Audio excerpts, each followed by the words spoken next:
Get ready, because this is your backstage pass into the real and raw reality of being a hairstylist. I'm Hailee. And I'm Reilly. And this is the Light After Dark podcast.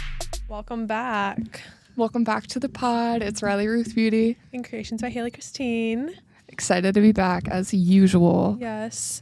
Today we're getting into salon comparisons, literally comparing the different types, whether it is booth rent, suite rent, corporate, quote, I'm making air quotes right now, corporate salons, or something that is closer to a corporate salon versus a private salon. Now, we may not deep dive into all of that.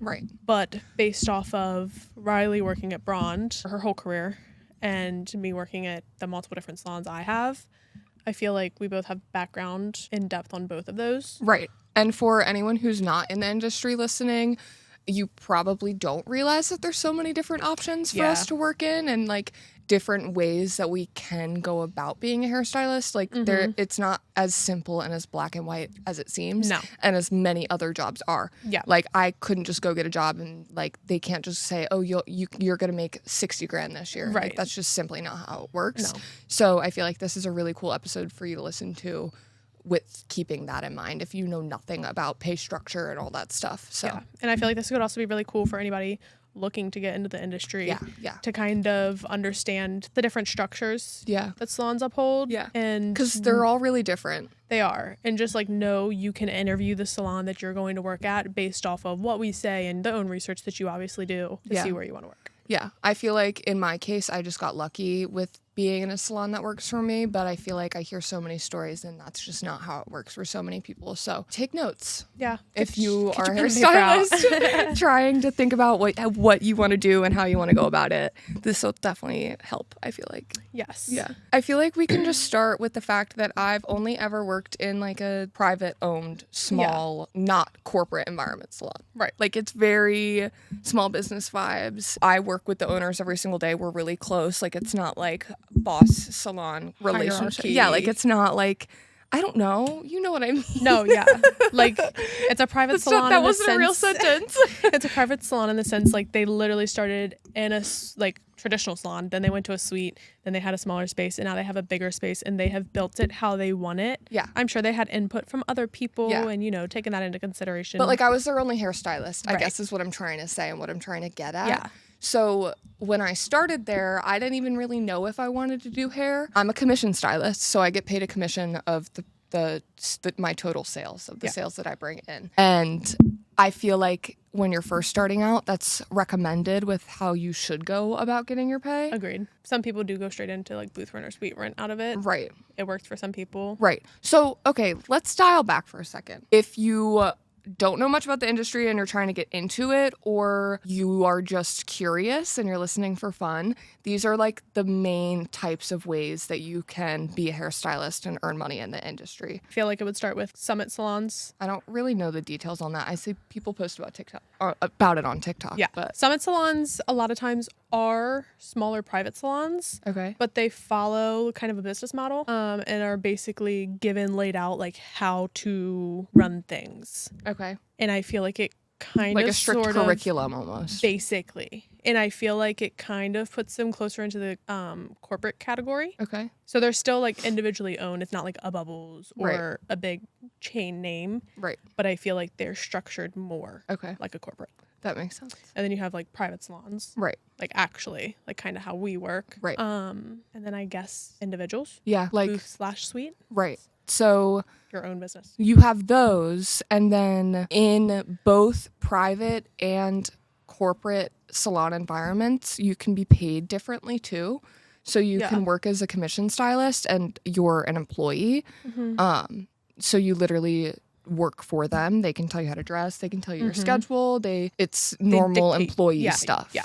It's if you've had a job before, you understand what I'm saying. It's literally it's just what it is. And then they also have booth rental salons. So that can be done in a million different ways. You can have your own room. You could just be working in a salon with everyone and they still have a front desk and you just rent your chair, whatever that looks like. Yep. But essentially you're paying for your spot there. And some people do it weekly, some people do it daily, even if you're part-time, some people do it monthly.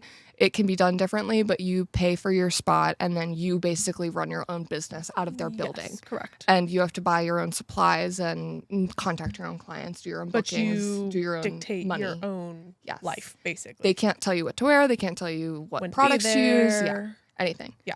Like you're running your own business just in their space. As much as I hate the sentence, you are your own boss. Yeah, you're your own boss. You can do whatever you want in their building as long as you pay your rent on time. Yeah. You do have to do that. So those are kind of the main ways. And back to what I was saying a second ago, most people recommend that when you're fresh out of hair school, you go to a commission style salon. Yeah. So you don't have to take on overhead and dealing with owner responsibilities and things like that at the same time as still learning how to do hair and building your clientele. Yes. Which I mean, to each their own, but I did that and it's working out great for me. Yeah. And I like working as a commission stylist. Same. For a lot I of wouldn't reasons. Personally want to. Yeah, I know I want to and I can be capable one day, but I know I couldn't do it to my best abilities right now. And why would I do it if I'm not going to do it the best? Exactly. So those are like the baselines. Now that we've briefed you on that, we kind of, obviously, we know very closely how our salon works as a commission salon. Right. And how closest the salons I've worked at in the past. Right. Also, I've only worked in one other salon as a commission employee. Right. I've seen the structures of other salons, though. Right. Hailee is a lot more educated on this topic than me because she's worked in other environments. I've literally only ever worked at Brond. And I've said so many times from the experiences and the stories she's told me, I don't know if I would do hair if I started in an environment like one of these. Like, seriously, I don't think I would do it. It's like at all. Training. Yeah. Like, quite honestly, I think it was Kaylee and Trisha. We were talking to them and they were like, it sucks the fun out of it. It's like SEAL training. Like you see those videos and they're like in the water in the middle of the night in the freezing cold and they're covered in mud and they're like, you have 10 more minutes. Don't drown. Literally, like that's, I feel like what you went through. I think so. And like she'd show me her schedule and like how she was like quadruple booked with like 4 full highlights and like only given an hour to foil for all of them. And I'm like, sorry, but I would quit. Like, I wouldn't be doing that. No. I would not be doing that. Like, there's a reason. Because then you're shitty. I can go to work tired now, but I just showed Reilly last week photo evidence of me sleeping on the floor in the break room. Yeah. And I look miserable. Yeah. It's like you're going to war. And let me just say this. This is no shade to the salon I worked at. That was just not the particular salon environment I wanted to be in. It's very traditionalist to be that way. Like, that's not new. That's how it's always been in the hair industry from what I've been learning. There are people that want to work there and it does work. Yeah. You make money. I just didn't want to do that. Yeah. We work at a more specialized salon and that's where I wanted to go with my life. Yeah. So that's my disclaimer. The whole point of this episode is to understand your priorities and see where you fit. Exactly. And, here we are. Yeah, do what you want. I don't know. I keep like sounding like philosophical for a second and then I like really get awkward and then I'm like, oh no, like ew. And then I'm like, period. What are some of the biggest differences? Like, did you have like any shell shock when you came back? Like any things you were like, oh my God, weird? I feel like no, but I only feel like that because I did work there for a year before I came back. So again. You knew. I knew. So I thought you were going to say that. What I was walking into. However, I know some other stylists that have joined us. Yeah. Did have some shell shock. Yeah. In the best way. Yeah. She's been texting me. Yeah. Like a lot. Yeah. Like, hey, do you think they'll be upset at me if I wear shorts? She texted me that too. And She's like, can I wear jean shorts? I was like, allowed? yes, of course you can wear that. Like, as long as you look cute, like they stand by, as long as you look cute and like you put in effort, you can wear what you want. Exactly. And she was like, don't say, of course I have trauma. Yeah. Like I would have gotten sent home for wearing this. And she wore like cute little boots, like a little jean jacket. She was in, like the cutest little, like, not Western, but like, but like, Western yeehaw! Like she looks so cute. I know. So I was like, I'm sorry, you're right. like I tell her like daily, I'm like, we don't have to be scared of the trauma anymore. Yeah. Like, we are okay. Yeah, we get to wear really cute outfits. I feel like that's still salon dependent, but... That is definitely salon dependent. Still. But I feel like anywhere that's not cool, young, and fun, you're not allowed to. Right. Like, you have to be, like, business casual. Or, like, dressed... Like, we're dressed nice, but, like, we're dressed, like, the all black pisses me off. Yeah, I don't like all black. Like, first of all... No. And, like, don't we work with bleach? Like, why do you want me in all black? You know me in like leopard bleach print. Yeah. Gotta buy me new clothes. Yeah. I'll bleach them all. Yeah, so you can look cute and you don't actually have to worry about being sent home or having comments made at you for what you wore. Oh, yeah, that's crazy. That's what they like, just like make backhanded ones instead of just being like, don't wear that. Yeah. That's crazy. Like, I made it a general rule if a couple specific people told me I looked cute, that actually meant I shouldn't be wearing that at work. Really? But it is cute, but I shouldn't be wearing it. Actually, that sentence has been said multiple times. Wow, you look so cute, but you really shouldn't be wearing that here. And I would be like, I don't care. You literally said I look cute. Right. My clients think I'm cute, so. And like, shut you up. Neither of us would wear something like that you like shouldn't be wearing. No. Like, I feel like we both dress pretty modestly. Like, if you're covered. Yeah. Like, my tummy will be out and stuff, but like, I'm not gonna walk around with my ass cheeks out. No, like, that's crazy. I'm not gonna walk around with my titties out. No. Like, that's not happening. No. We don't have to be there the whole day. Yeah. If we don't have clients. Oh my God. Yesterday, I had a 3-hour gap because I had a cancellation. Mm-hmm. And I ran a couple errands, and I came back. Mm-hmm. It was great. It's fabulous. Yeah. Like, I don't always do that. No. Most of the time, I'll just stay. Yeah. And like edit or just like hang out with the girls. Mm-hmm. But like, it's nice that I'm allowed. Yeah. I can do what I want. Exactly. They're like, okay, bye. Yeah. And like, if you're working one of your 10-hour days and you're done at 5 instead of 7:30 or whatever, you can still leave after you're done. Yeah. Which the rule that I've heard very frequently from like other people in general is you can leave like an hour early. That's crazy. Like, I'm sorry, when I first started and I had like a client a day because I just started and I had to stay there for 6 hours for no walk-ins to come in. Yeah, that's crazy. I love that we don't take walk-ins for that reason. Too. Because I can't imagine like what you just said. If sometimes I'm bookable from 9:30 to 8 o'clock, like Tuesdays and Thursdays. So if I only book till 4 o'clock, I'm not staying until 8. No. The fuck? That means I'm off at 4. Yeah. That means, oh, yay, I get off early today. Yesterday, I had a client in the morning cancel too. I had a lot of cancellations.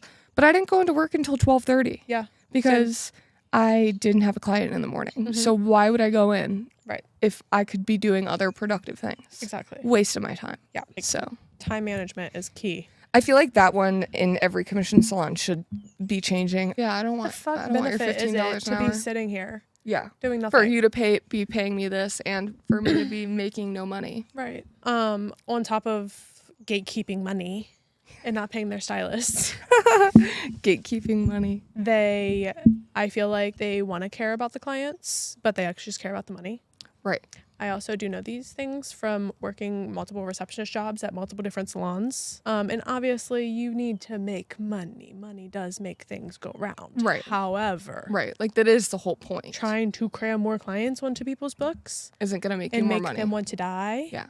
No. That's going to make you less money because your stylists are going to leave you. And be tired of the fuckery.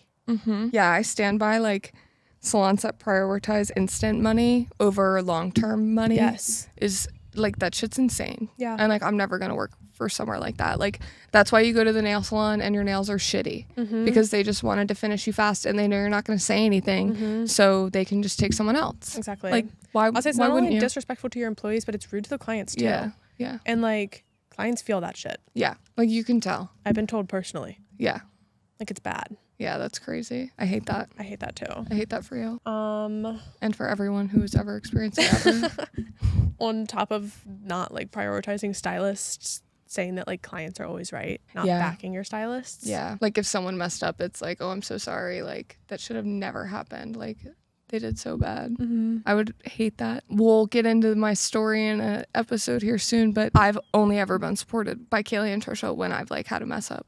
Yeah. Like they've never like let someone speak disrespectfully to me or like take it too far. Like they've always stepped in when it needed. Right. They've needed to step in. Yeah. Like there's a correct way to handle things. Yeah. And putting blame, even if it is stylist or client's fault, I feel like putting blame on a situation like that is not right. Right. In a business. Right. And it's not very professional. Something else that I've noticed that Kaylee and Trisha also do, especially since bringing more people on, but like since you came back and like there's been a lot of stylists, I really like that they like make the effort to not have favorites. Yeah. You know what I mean?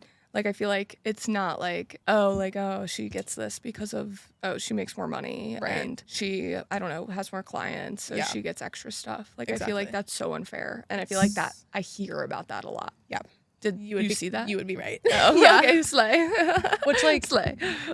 That's crazy. I don't get it to a point. Like, Yeah. I get it in the sense that, like, no, actually, I lied. I don't get it. Yeah. Because, like, why are you acting like that? Right.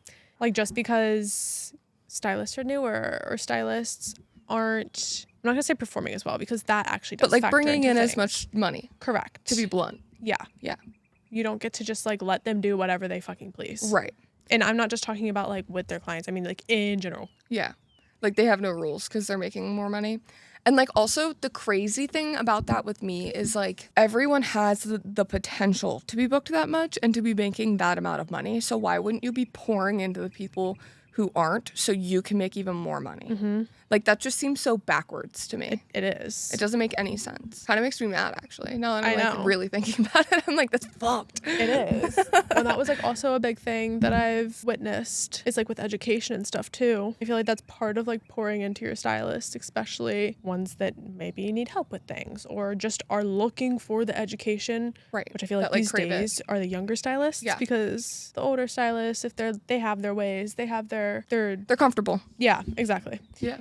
So I feel like where we are, we get the hair shows and they Yeah. do all those things for us and we watch them. I was sent 2 classes, which was very nice. I also sought out education on my own. Yeah. I got reimbursed a very small amount. I wouldn't care if I didn't get reimbursed at all. Yeah. But when I found out that I was getting reimbursed less than people that were higher up than me, because they were higher up than me, and they were doing no education for themselves at all, from when I was there, I was like, are we fucking kidding me? Yeah, that's fucked. That's basically just like a big old fuck you. Right. Like, oh, you don't make enough money, so I don't actually get- I'm not going to help you learn more so you can make more money. Right. The fuck? Like what? Isn't that like the whole point? Like it got to the point where I just like didn't even tell them that I was taking education classes. Yeah. Yeah. I just like did what I wanted. Yeah. I would do that too. Because it kind of just makes you feel like shit. Yeah. I don't like that. Because what is that? Yeah. Yeah, I don't like that at all. Me neither. This is totally a sidebar. But we started going live on TikTok and Instagram too, but no one watches on Instagram. But we've been doing so good on TikTok. Yeah, and it's it's fun. fun. How many times can I say TikTok? TikTok, TikTok, TikTok. TikTok, TikTok. Kesha pops up. No, literally, I was thinking the Hunger Games, like TikTok, TikTok.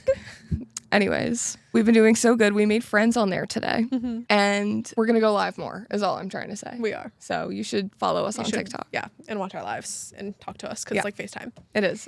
It's actually so fun. Speaking of TikTok, That goes into really? Oh my Yes. Wow. god. Speaking of TikTok, Social media is obviously a big thing. obviously in you need hair. it. Yeah. And I feel like I was the only one at my salon that was doing it, Oh, I remember that you were which made me like feel a little awkward at first. And I was like, you know what? Fuck it. Right, This like- is kind of fun. It is what it is. And like, well, I was gonna say like everybody was like not supportive, but that was just me being a liar. They were, but I would also get like backhanded comments sometimes about it. I'm like, guys, but then they would also want to be in the video. Yeah. I'm like, guys, what are you doing? Yeah. Like, you can't have it both. That was me in middle school. Yeah, literally. They like would make so much fun of me, but then they'd also be like, "Let me be in the vlog." Yeah. And I'm like, "You're mean to me." Like, what do you mean? What the fuck are you talking about? Like, no. Pick one. Yeah. You can't be both. You cannot be both. You can't be a hater That's and so a lover. funny. Yeah, I know. I feel like I love Braun because no one gives a fuck, and like I feel Because like we're all like all on the same page. yeah, and like when I see you guys filming, all it does is make me want to film more and like be better at it. Literally. Yes. So, Yes. that's Which so- I will say, I do feel like I was a bit of an inspiration to my last salon because of it. yeah, So I know. I mean, I've been an inspiration at Braun because Trisha wasn't posting at all, and now she started posting she again. has And not that I mean I did inspire her, I think, but inspired me. anyways, I know. I'm pretty sure I texted you. I was like, I'm gonna start recording like you are. Yeah, I think actually all the time she'll show me a video. It's happened maybe 3 or 4 times, and you're like, "Is this too close to yours?" And I'm like, "No, like Hailee, we like low-key have a brand together Like, now. it's fine. So like if it's similar to mine, that's kind of good for us. Yeah. Like it looks great." She was like, "Okay, perfect." Yeah. Like I can change the font if you want. Yeah. She's No, but I got the remember social you media texting me, brain. like years ago. Yeah. And you were like, "I'm gonna start recording like you. Like, please don't be mad at me." And I was like, "The fuck?" I don't give a fuck. Like, you have a phone. I do hair because of you, actually. True. So I can't be mad at you about that. The OG inspos. Yeah. I once again have no thoughts always. But I feel like that was like actually a lot of points. Yeah, I actually Of you did things. a good job. Oh, thanks. You're welcome. We've been working on her reading and comprehension and speech. Please tell me that has been in there the whole time. Oh, no. I'm so scared. I think so. Oh no. We can't have this happen today. Hailee brought it up earlier. You can go tour them. Yes. Like, also, okay, this is a really good idea I've heard of people doing. Booking an appointment for just like a blowout or a haircut and going and not telling them that you're thinking about asking about a tour or anything and just seeing how you like your client experience. I feel like that's really, really telling because you were even saying that clients would notice that stylists felt overbooked and stuff like that. So I feel like you see that right off the bat. Yeah. And then book a tour. Or even if you want to see like how busy things are going, book a treatment and a blowout. That's true. That way you're sitting somewhere without the stylist near you. Yeah. And you can really observe how you're worked into the schedule. Yeah. That's a really good idea. Slay. You could do that. And again, like we said earlier, work in a private salon, in my opinion. And really do your research. I know you feel the same way, but I know I definitely want to own a business one day. Eventually, yeah. Eventually. But seeing and working very closely with Kaylee and Trisha, our bosses, and the salon owners, whoa, why am I having a stroke? You weren't. You were doing fine.